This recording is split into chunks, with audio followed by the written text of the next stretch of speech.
Você já parou para pensar no homem que mais odiava os cristãos na história? Um homem que respirava ameaças e morte contra os seguidores de Jesus? Esse homem se chamava Saulo de Tarso. E hoje ele é conhecido como o maior evangelista que já existiu. Como é possível que alguém que perseguia violentamente a igreja se tornasse seu maior defensor? A resposta vai chocar você e mudar completamente sua perspectiva sobre perdão, propósito e segundas chances. Saulo não era apenas um perseguidor comum.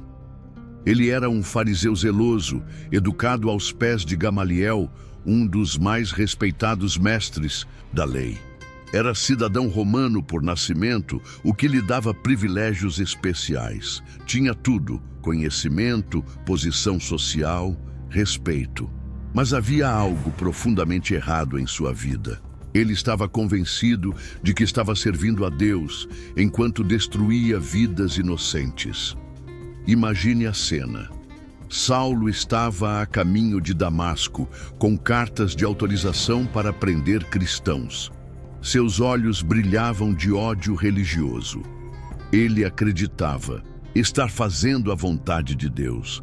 Quantos de nós não fazemos isso hoje? Quantas vezes justificamos nossas ações erradas com boas intenções? Quantas vezes machucamos pessoas em nome da verdade? Então, aconteceu o impossível. Uma luz mais brilhante que o sol do meio-dia o envolveu. Ele caiu por terra, cego, indefeso, e ouviu uma voz que mudaria sua vida para sempre. Saulo, Saulo, por que me persegues? Quando perguntou quem estava falando, a resposta o devastou. Eu sou Jesus, a quem tu persegues. Naquele momento, todo o seu mundo desabou. Tudo em que acreditava se revelou uma mentira. Cada cristão que havia perseguido, cada família que havia destruído, cada vida que havia arruinado, tudo isso havia sido um ataque direto ao próprio Jesus. A vergonha deve ter sido insuportável. Como alguém pode viver com esse peso na consciência? Por 3 dias, Saulo ficou cego, sem comer nem beber. 3 dias de trevas literais e espirituais. 3 dias confrontando a realidade do mal que havia feito. Você já passou por momentos assim? Momentos em que percebeu que estava completamente errado sobre algo fundamental em sua vida? Aquela sensação de que o chão some debaixo dos seus pés. Mas Deus não havia terminado com Saulo. Ele enviou Ananias, um discípulo comum, para orar por ele. Imagine o medo de Ananias. O homem mais perigoso para os cristãos estava em sua cidade, e Deus estava pedindo para ele ir até lá. Mas Ananias obedeceu, e quando impôs as mãos sobre Saulo, as escamas caíram de seus olhos. Ele podia ver novamente. Mais que isso, ele podia ver a verdade pela primeira vez. Ali nasceu Paulo, o apóstolo, o homem que escreveria mais da metade do Novo Testamento, o homem que levaria o Evangelho aos gentios, o homem que plantaria igrejas por todo o Império Romano. Mas a transformação não foi fácil. Paulo teve que enfrentar a desconfiança dos próprios cristãos que havia perseguido. Como confiar em alguém que ontem queria te matar? Paulo entendeu algo que muitos de nós ainda lutamos para aceitar. Nosso passado não define nosso futuro. Não importa o quão terrível seja o que você fez. Não importa quantas pessoas você machucou. Não importa quão longe de Deus você se afastou. Ele ainda pode usar sua vida de forma extraordinária. Mas Paulo não apenas foi perdoado, ele foi transformado. Ele se tornou o maior missionário da história. Enfrentou açoites, prisões, naufrágios, apedrejamentos. Por quê?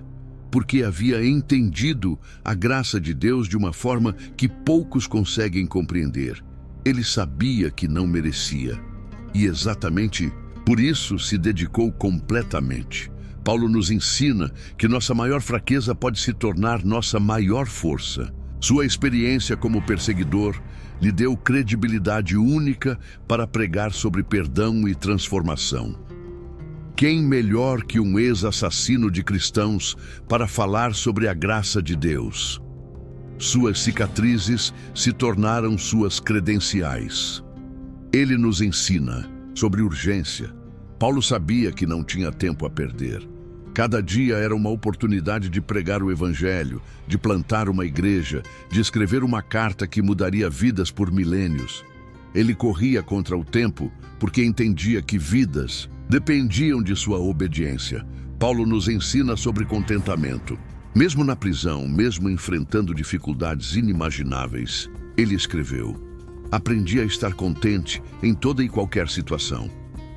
Como alguém pode ter essa perspectiva? Porque ele havia encontrado algo maior que as circunstâncias. Um propósito eterno.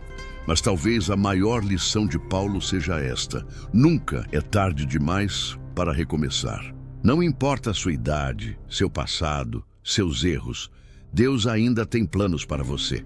Paulo começou seu ministério já adulto, depois de uma vida inteira seguindo o caminho errado, e se tornou o maior evangelista da história.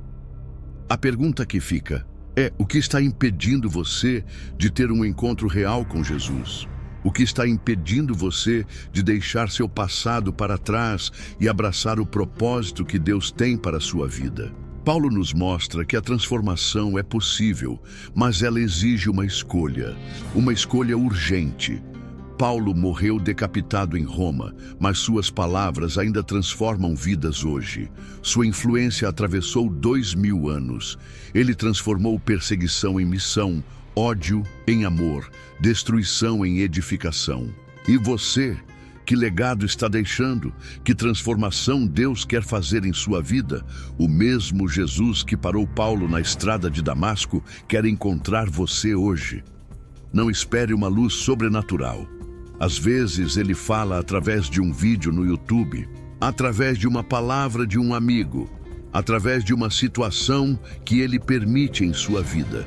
A questão é: você está disposto a ouvir?